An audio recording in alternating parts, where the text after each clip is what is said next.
On CNBC. What will become of some U.S. airlines, like U.S. Airways, if the unions continue what our guest calls recalcitrant foot-dragging? This is Stephen Cabot. He's labor management attorney at Saul Ewing. Mr. Cabot, welcome to Kudlow Cramer. Hardly a day goes by where we read about the airlines, and almost every airline is in trouble. The unions keep giving concessions. The managements keep asking for concessions. And all that ever happens is that anybody who buys one of these stocks loses money. How do we break that spiral? I'm not certain that we can, Jim. The unions have simply not learned the lessons of Eastern Airlines some decades ago, where the International Association of Machinists again was dragging its feet and literally pulled Eastern Airlines under single-handedly. The same has been true now with regard to just about every one of the troubled airlines except Delta, where the pilots came up to the plate and saved the airline a little over $1 billion.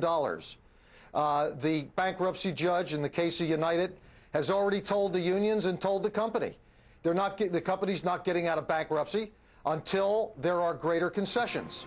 Steve, what's your handicap on U.S. Air? I had the Christmas experience of losing bags, no controls, no computer systems. Everything went awry at U.S. Air. They're going down, aren't they? Larry, I would agree. It's sad to say, but I cannot see, based on what I know and my experience in the industry, that U.S. Airways is going to survive '05. The amount of concessions are still too little, and I'm afraid in some cases coming too late. The target percentage for concessions was set at about 21%, and virtually every single one of the airlines has, except the Machinist Union, which is the last, have agreed to too little. The pilots, somewhere in the range of 15 to 18%, is too low. The standard is 21%. The flight attendants are somewhere around 12 to 15%, a far cry from the 21% that's necessary. Again, too little, too late. And U.S. Airways is simply going to run out of cash.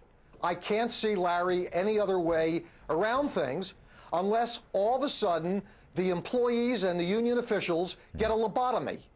I don't see that. Well, let's talk about cases where you think that management hasn't exactly done that well either. We look at this situation of United Airlines and wonder, didn't management do too well, so to speak, versus how the company was doing?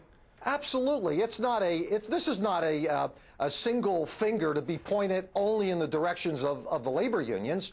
A responsible senior management at U.S. Airways would not have agreed to concessions, for example, of 5 to 18%, 5 to 8% less than what they need. That's irresponsible. In terms of decisions of United, and I think you were referring to the fact that some months ago, management got some interesting, if not outrageous benefits. Thank you for using that word. It's absolutely outrageous. I think, Steve, we're just going to wind down, but I think that a lot of these managements should have had more Reagan in them with Patco-like decisions. Okay, you know where I'm going on this. But real quick, wouldn't it be better, first of all, to have defined contributions rather than defined benefits? Those benefits have been so bad. And secondly, why not give the individual employee the tax break rather than the business? Then you'd have much more cautious budgeting for health care. Those benefits are really throwing these companies into bankruptcy. But see, Larry, that's too logical. It's too logical. These workers, I think, have a certain...